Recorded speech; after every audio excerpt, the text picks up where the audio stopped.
Well, it's clear now that we've worked our way through the COVID-induced recession, and the resultant lull in our property markets has now turned and the markets are on the move again. And property predictions are coming thick and fast. One is that there's an elephant in the room that most aren't aware of, and that was made by property researcher John Lindeman, and I'm going to ask him what he means by that.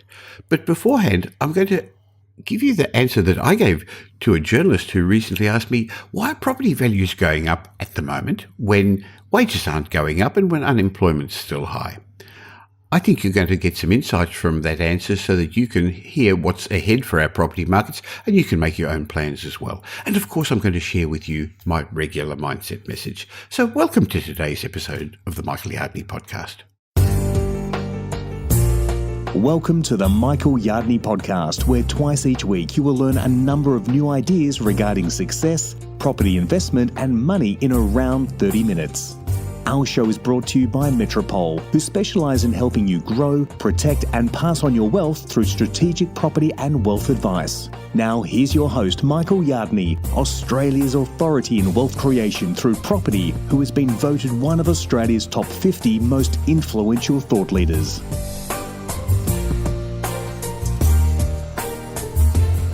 Before I have my chat with John Lindeman, I want to share with you a question that was asked to me by a media journalist asking why are house prices rising when wage growth is low and when unemployment is still high.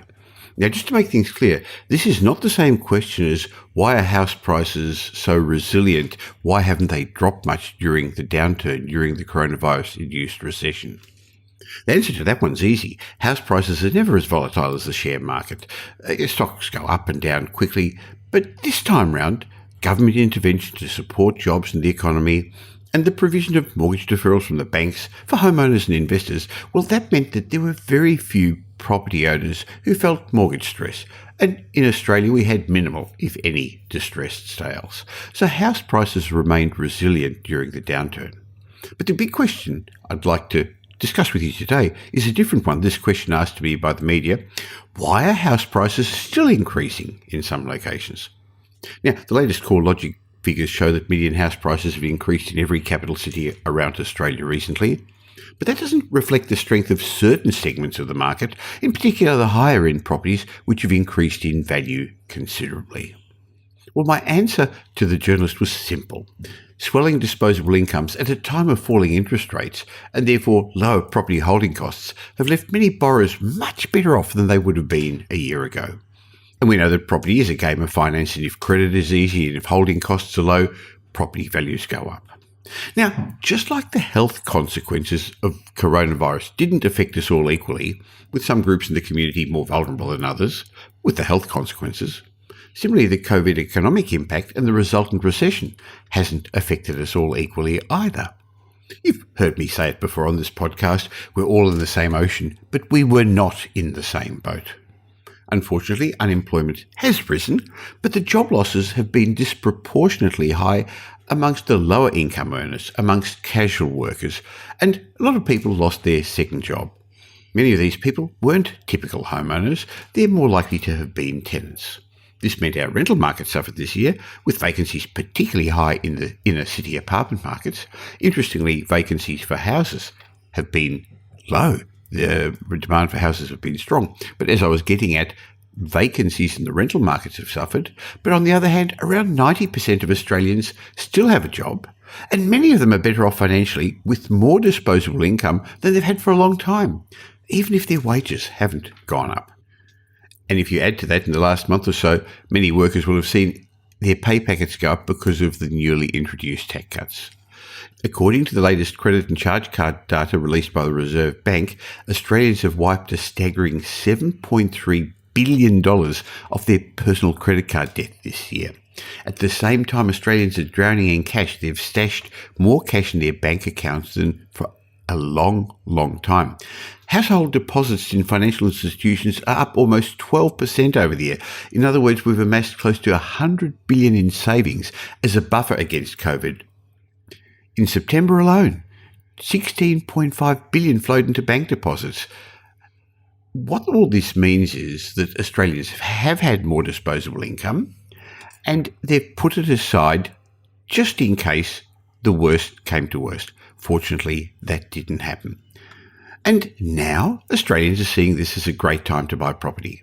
There's a significant group of Australians who've got secure income, secure employment, and they're in the position to take advantage of the current low interest rates. You would have heard in my recent podcast or on the Property Update blog how the respondents to this year's annual Property Investment Sentiment Survey saw this as the best time to invest in property for a long time. In fact, this year, 74% of respondents to my annual survey believed it's a good time to invest. And this is up significantly from 68% last year. And remember, this time last year, we were feeling good about property. 52% thought it was a good time to invest in property in 2018, 59% in 2017. I guess what I'm saying is more Australians than ever are feeling it's a good time to get into the property market. And 24% of the respondents said they were planning to buy a new home in 2021. That's up 20% from last year. Now, I can understand why many Australians squirreled their money away during the uncertain times of the COVID-19 pandemic. But now that it's clear that we're over the worst of the health issues, and now that we're working our way out of the recession, what's the use of having money in the bank earning, 1 or 2% interest? Owner-occupiers are back in the market in force. They're driving up property prices. And I'm already noticing a sense of FOMO, that fear of missing out on the ground, particularly in some segments of the property market. Many established homeowners are looking to upgrade or downgrade their home at a time when their holding costs, their interest holding costs, are going to be the lowest they've ever been. And at the same time, first home buyers are back in the market. They're back with a vengeance, spurred on by the various grants and incentives, but also by the fact that first home owners don't actually have a trade-in to bring into the market like established home buyers do, and rising prices are going to leave them behind unless they take action. Now, a number of reports from the various institutions have shown that the average holding cost of a property has dropped considerably. This is another reason to answer that question of why a home value's rising despite wages not going up. It's because those who can afford to can actually get a home with a lower percentage of their earnings. It's been suggested by CanStar recently that to buy the average home on average income in Australia will only take 14% of earnings to be able to afford your home mortgage, compared to 21% of your earnings in 2012, 20% of your earnings in 2015. That huge drop in interest rate has made a big, big difference to the average Australian's mortgage costs. Anyway, you know the old saying, no one rings a bell at the bottom of the property market. But I believe when you look back next year, when you look back at this year, you're going to find that in October 2020, Australia's property markets turned the corner and we entered the beginning of a new property cycle. Remember, the recession we experienced was caused by a health crisis, not a fundamental economic issue with our economy, and our property markets were put on pause. But there was underlying strong demand at the beginning of this year when they were put on pause. Fortunately, we've overcome the health issues better than most countries in the world. And fortunately, our recession was shorter and sharper than most predicted. Now all credible economists agree that our property markets are going to enjoy a period of strong capital growth. I guess what the economists aren't agreeing on currently is how strong the markets will be, because unfortunately we've still got some economic headwinds to contend with.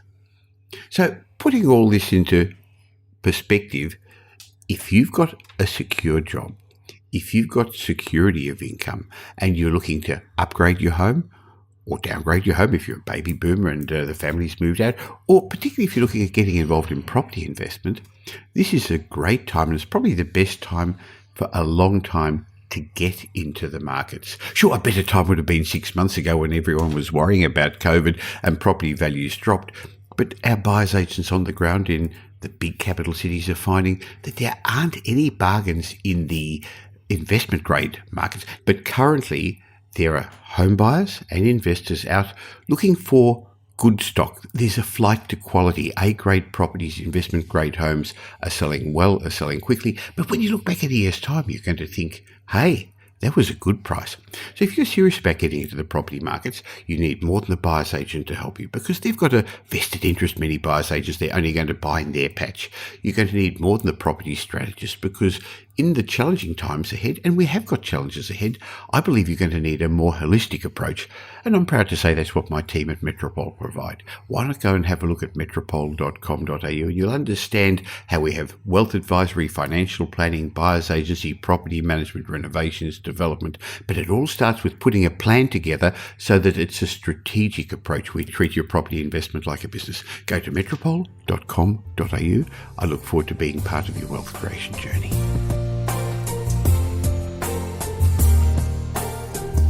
As we work our way out of the COVID-induced recession and the resultant lull in our property markets, property predictions keep coming. And while most of them have turned positive now, there are still some negative Nellies out there.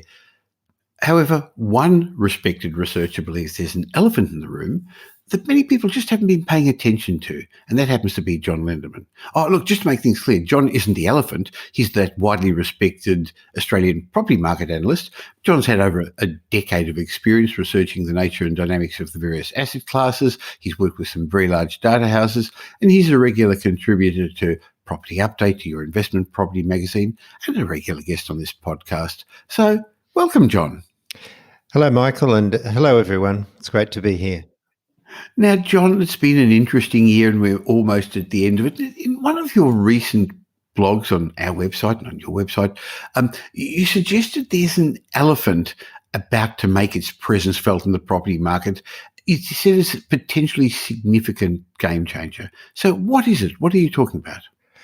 What I'm talking about, Michael, is the interstate movement of people between, one state or territory and the other. And the reason I call it it's an elephant in the property market is because it's largely hidden. When we look at the stats, we look at the net interstate migration figures, not the total number of people moving. So what it does is it hides the effect it has in the market. So what you're actually saying is there are really twice as many people moving if you're taking the net figure. In other words, there's people moving in, people moving out, and the net figure is zero, but that's actually not the case when you're looking at the number of property transactions that have to occur. That's right. And the significance of this is that the people moving in are likely to be different to the people moving out. For example, in Canberra, 10% of Canberra's population move in or out of the territory every year. But the net migration is zero because 22,000 come in and another 22,000 leave. That wouldn't make any real difference if it was the same type of people, but it isn't, because what happens in Canberra is that the arrivals are young professionals on government contracts. So what they tend to do is to rent units, whereas the 22,000 leaving, most of those are people who have been in the public service or employment in Canberra all their lives, and they're moving away to retire. So they're selling family homes and moving to places like Bateman's Bay on the coast. And so it's a completely different demographic, and that has a tremendous impact on the Canberra housing market. So clearly in the last little while, movements hasn't been as much. Borders are being closed and people are being a bit cautious about moving. It's stressful enough where you are rather than having the stress of moving. What do you see happening moving forward? What I see happening is that at the moment, we've had a situation where the state borders have been closed and they're all gradually have been reopened or will be reopened very, very shortly. And that means that people can start to move around between states once again. So we've had this sort of backlog of people wanting to move, not being able to. So younger people maybe moving from Perth or Adelaide to the East Coast haven't been able to do that. Older people wanting to move to retirement areas in other states haven't been able to. But now suddenly they're all going to start moving. Well, it's interesting because just recently we did our annual survey of property investor sentiment where 1,500 respondents told us what they were planning to do. One of the questions I asked this year, John, was, are you planning to move because of COVID? And interestingly, and I think not surprisingly, 90% of people said they're not going to move. But of those 10% who said they were going to move, the majority were actually thinking about moving to Queensland as opposed to tree change or regional Australia. But Queensland's always been a recipient of interstate migration, hasn't it? It has, for different reasons at different times. We've had, there was a time when Queensland was the only state that didn't have death duties on estates, and so a lot of older people moved there so they wouldn't have to pass, the tax onto their kids. When we had mining booms, a lot of younger people moved because of the great employment opportunities. But right now, I can see a lot of people thinking about moving because the housing market is very affordable there. There's a lot of sort of different industries. There's a great mix of employment opportunities. And I think another important thing is that now we've got 4 years of political stability in Brisbane. Whether we're in favour of the result or not, nevertheless, Anastasia is going to be Premier there for 4 years. So I think all of that counts in Queensland's favour. Well, Queensland didn't have the big downturn during 2020 that some of the other states had, but it didn't have the big upturn beforehand. But it seems like a lot of things are pointing to it being Brisbane and southeast Queensland's turn in the sun now. They've got a more diversified economy. They've got a lot of infrastructure happening, and it's a pretty good place to live. And it's quite cheap, isn't it? It is very affordable, even in Brisbane itself.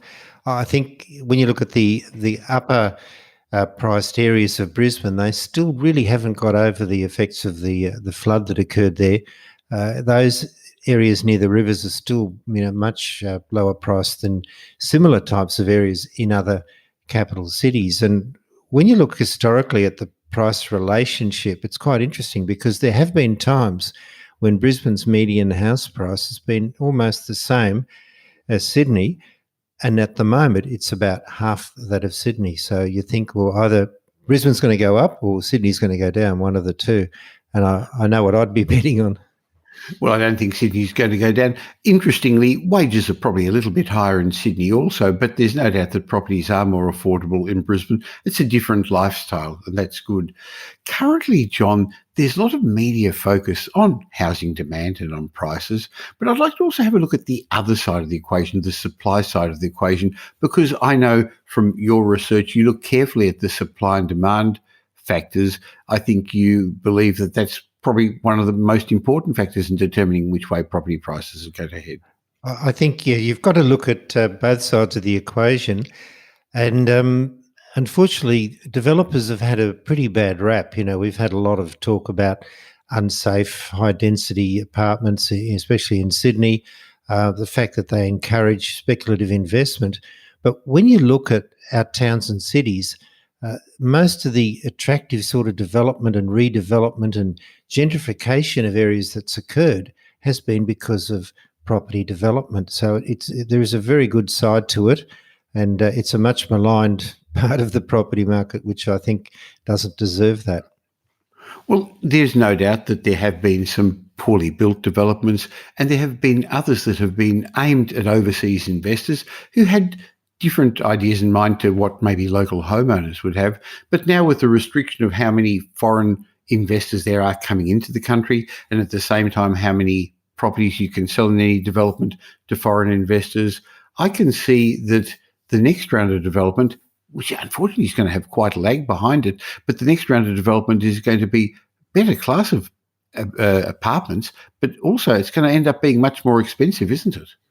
I think we're seeing a trend in Australia that more and more people want to live in units, and whereas traditionally about 80% of units were owned by investors, we've seen recent high-rise developments of high quality which have been marketed to owner-occupiers who want to live in a unit that's in a ideally located area, that's high quality, easy to maintain, and all the facilities that are there. Some of these big apartment blocks have got gymnasiums and pools and barbecue areas, and they're actually quite well located as well. So I think it's a change that's been occurring. Well, developers are going to have to build a different standard of dwelling for owner-occupiers. And if they do that, I can see that there's going to be a lot of demand from downsizers, not for those pokey little apartments, but for something that's in the inner and middle ring suburbs of our capital cities, maybe more so than in the CBD if you're talking about downsizers, because they're going to want to still go to the same shops, the same hairdresser, the same dentist, but they're not going to want something as small and pokey. But if that's the case and we're building for the right the right sort of stock for the right sort of people, that's only going to be good, because we've got to put this huge growing population somewhere. Sydney's going to be 8 million people in not too long a time, much the same as Melbourne. And Australia's got a business plan of having, 50 million people over the next 40 years or so. We've got to put them somewhere. That's right. And when we've looked back at what's happened in the past, when borders have been closed, what's happened to Australia's population? Now, the last time that happened was during the First and Second World Wars, because the borders were closed purely because of the war. It was unsafe to get on a boat and travel. So our population growth fell right back. But once those conflicts were over, our population grew by record levels. We had well over 2%, up to 2.5% annual growth immediately after the First and the Second World Wars. And a lot of those were people who came here from other countries to escape all the conflict and the ravages that the war had caused. So I think we're going to see a very similar thing occurring, and that is people coming here from pandemic-ravaged Europe and America, and escaping to what they see as a safe haven, where there's virtually we seem to have beaten the pandemic here, and our economy is back in growth. So this is the place to be. Well, you can see it happening from Hong Kong as well. And people are wondering, is that the right thing? Are these people going to take Australian jobs? But it's been shown over and over again that every immigrant, not those who are maybe at school age or the very old ones who need nursing care, but those who are in working age, I should say, they create more jobs than they take, and they need to buy televisions and refrigerators and carpets. They need accommodation. So it's one good way of the government increasing our GDP, increasing our economy by having more people spending. That's right. It has been proven that that's the case.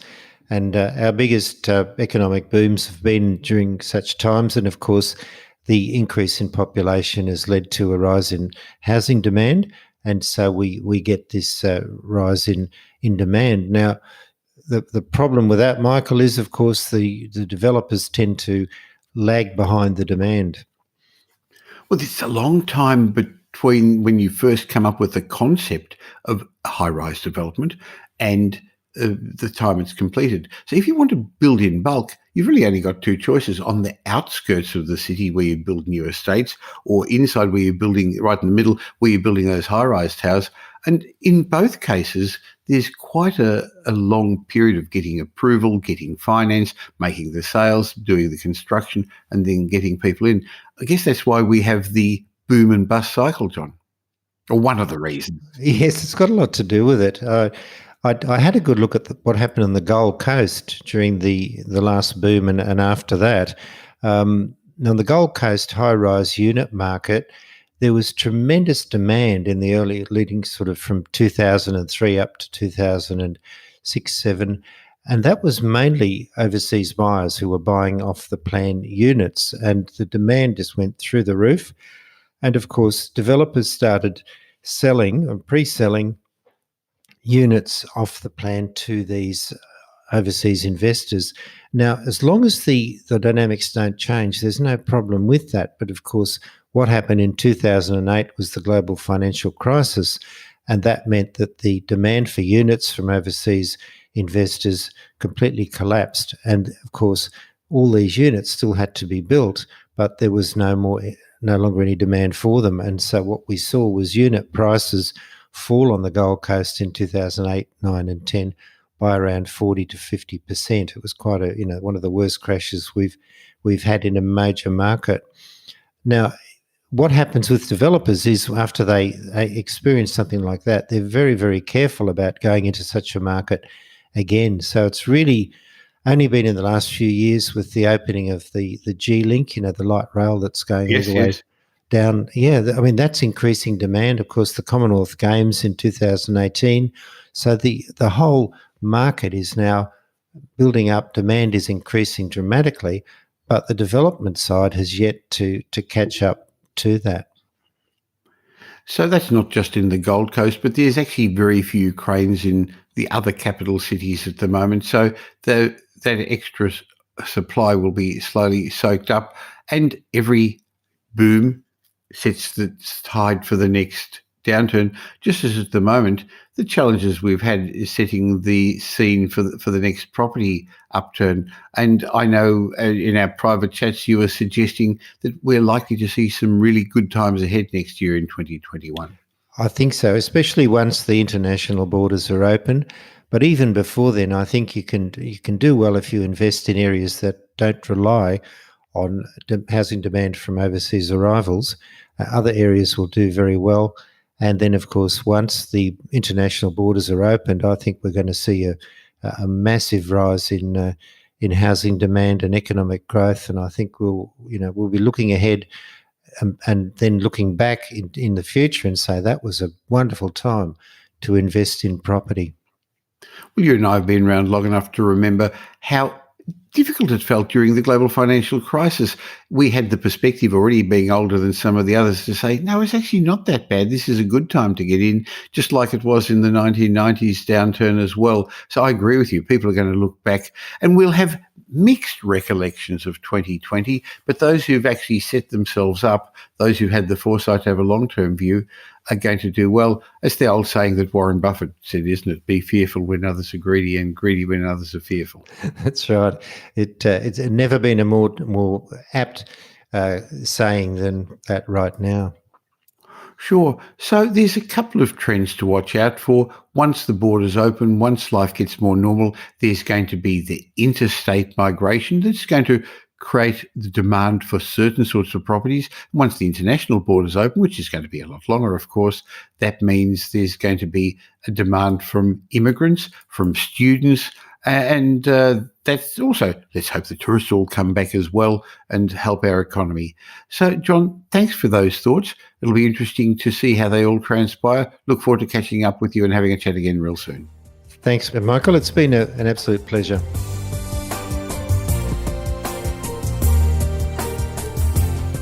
Now here's Michael's mindset message. Remember, a change in your thinking will lead to a change in your life. We're at the beginning of a new year, and you're probably evaluating how things went last year, and you've probably made a number of resolutions for the coming year. So in today's mindset message, I'd like to talk with you about how you're going to measure your success. Remember, last year, lots of the ideas you had at the beginning of the year were probably blown out of the water because of COVID. But 2021 is going to be a much better year, isn't it? So what are your rules for success? If you're like most people, you're going to have some rules either in your head or possibly written down. Now, I remember many, many years ago, I went to a retreat on the Sunshine Coast where I set the plans for the next stage of my life to build the Metropole group of companies to become what they are today.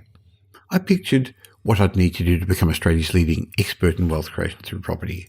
I set myself some audacious goals. I wanted to become a published author. Remember, that was many years ago, before I'd written 8 books, 9 books now.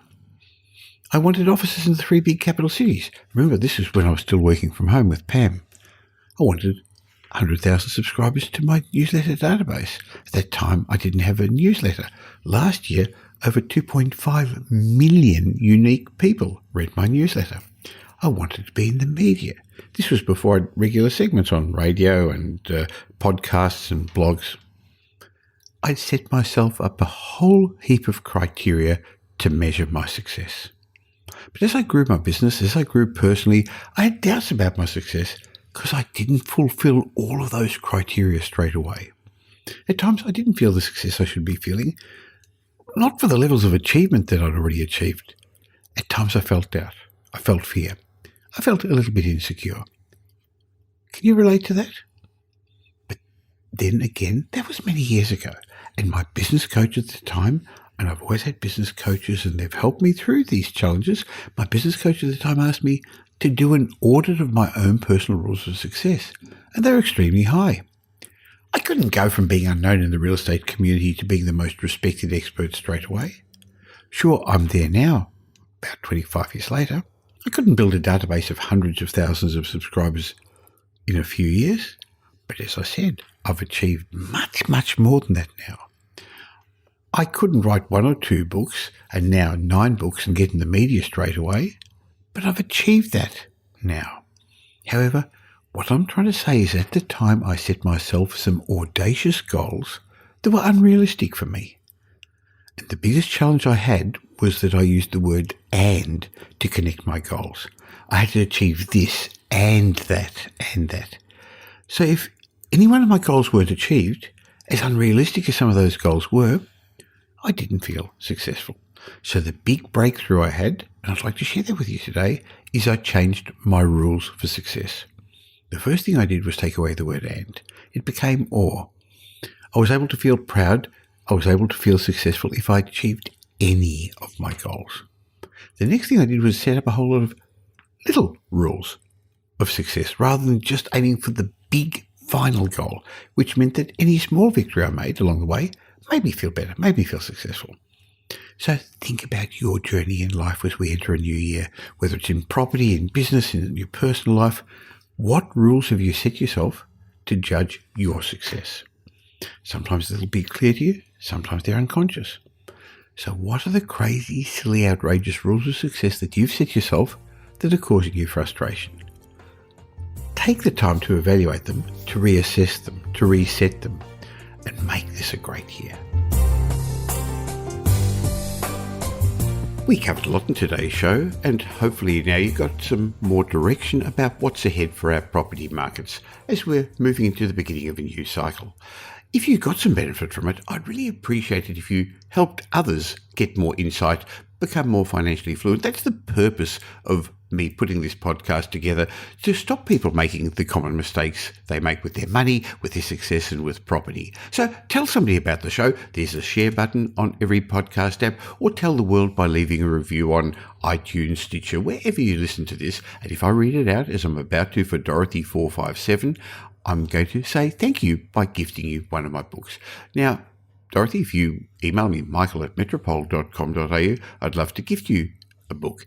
Dorothy left a 5-star review, and hey, they all seem to be, so I really appreciate that. But she said, I just wanted to reach out and say thank you to you and your wonderful guests. All the great information you give me twice a week on your podcast is fantastic. It's made me think very differently about property, and I now understand why I haven't done things right in the first part of my journey, but I'm sure I'm going to do things right now with your guidance. Thanks, Michael. Well, thank you for those kind words, Dorothy. And yes, there are lots of myths and misconceptions about property. I guess that's one of the purposes of this podcast, to help correct those. So I'll be back twice a week with the regular Michael Yardney podcast. But in between, you can catch me on social media. Just look for Michael Yardney, or why not join our closed Property Update Facebook group, where you get exclusive information on a regular basis, well, at least before everyone else does. So just look for the Property Update group on Facebook. Look forward to catching up with you again real soon. In the meantime, have a great week. Make it a great week. Thanks for listening to this episode of the Michael Yardney podcast, which was brought to you by Metropole, who help their clients grow, protect, and pass on their wealth through strategic property and wealth advice. If you like what you heard and don't already subscribe, you'll find us on iTunes or on your favourite Android app as the Michael Yardney podcast. Watch out for our next show, which comes to you twice a week, and you'll learn some new ideas about property investment, success, and money in around 30 minutes. To get more of Michael's thoughts, go across to www.propertyupdate.com.au and sign up for his daily morning briefing, and you'll hear from not only Michael but a group of leading property success and money experts. And just a reminder that the information you heard in this show today is general educational advice and not specific investment advice, as we don't know your personal circumstances. If you're looking for specific advice, why not ask the team at Metropole to help you?